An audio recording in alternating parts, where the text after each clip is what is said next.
Pessoal, eu quero mostrar para vocês hoje como uma manutenção de alguns milhares de reais que a gente executou podia ter sido evitada com alguns centavos.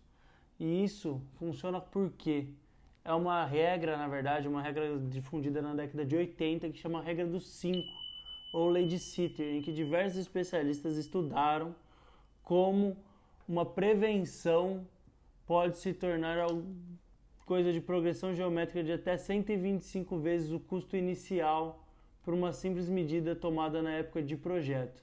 Então vamos entender como isso funciona. O estudo de caso que eu vou trazer para vocês são esses pilares de madeira em volta de um alpendre da minha cliente, em que o pé apodreceu completamente, tá? Então, o que a gente precisa entender aqui? Vou fazer junto com o gráfico. Esse gráfico determina a lei de Sitter, em que conforme o tempo passa, a gente tem um aumento do custo. Essa coluna representa o custo e essa coluna representa o tempo, tá? Em unidades indeterminadas aqui. Então vamos dizer, primeiro trecho aqui seria a fase de projeto, tá, pessoal? Então, esses pilares na fase que foi projetada a casa, deveria ter sido imaginado que a base deveria ter sido descolada do chão de madeira para que não houvesse o apodrecimento do pilar. Tudo bem, passou da fase de projeto, não foi pensado isso, a gente veio para a fase executiva. Quem estava executando a obra poderia ter tomado uma atitude para que não tivesse esse contato direto dos pilares de madeira com o solo, evitando o apodrecimento. Então aqui a gente teria uma unidade de custo. A hora que a gente chegou aqui no tempo 2, ou seja, na fase executiva, já teríamos 5 unidades de custo. Isso porque teria que postergar o tempo de obra, a solução normalmente já não seria tão bem elaborada, então o custo já seria maior, enfim. Não foi feita na fase executiva. Então vamos dizer que nosso cliente aqui na manutenção preventiva teria que fazer algum tipo de atividade nesses pilares.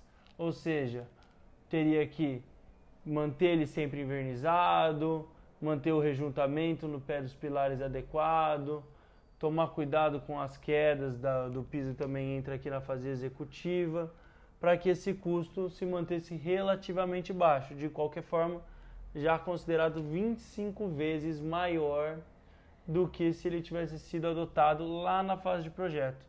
Mas infelizmente o caso da nossa cliente cai aqui na manutenção corretiva, que são esses pilares podres praticamente flutuando, que graças a Deus não geraram o colapso do telhado, que geraram esse custo alto de alguns milhares de reais para serem corrigidos, porque tivemos que macaquear todo o telhado, substituir toda a base de todos os pilares, fazer fundação em todos eles para tornar isso possível. Então, o apodrecimento se deve a quê? A uma falha no projeto, depois na execução inicial, depois na manutenção preventiva, o que levou a nossa entrada aqui na manutenção corretiva. Com certeza, um custo de aproximadamente 100 vezes ou 125 vezes o que poderia ter sido economizado com um simples detalhe de projeto lá atrás, muitos anos atrás. Então é assim que funciona a lei de Sitter. Bom, pessoal, o que é importante vocês gravarem então desse vídeo? Essa lei, ela inicialmente era utilizada para deterioração estrutural, mas depois entendemos que ela se aplica a diversas áreas da engenharia e a gente pode estudar ela para quase tudo em relação a uma obra. Então temos que dividir a obra em quê?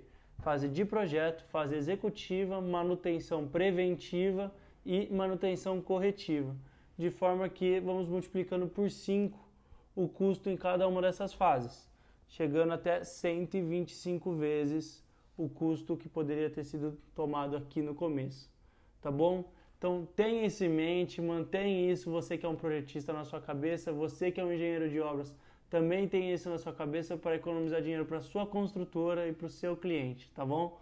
Muito obrigado, pessoal, mais uma dica aí da HB para vocês.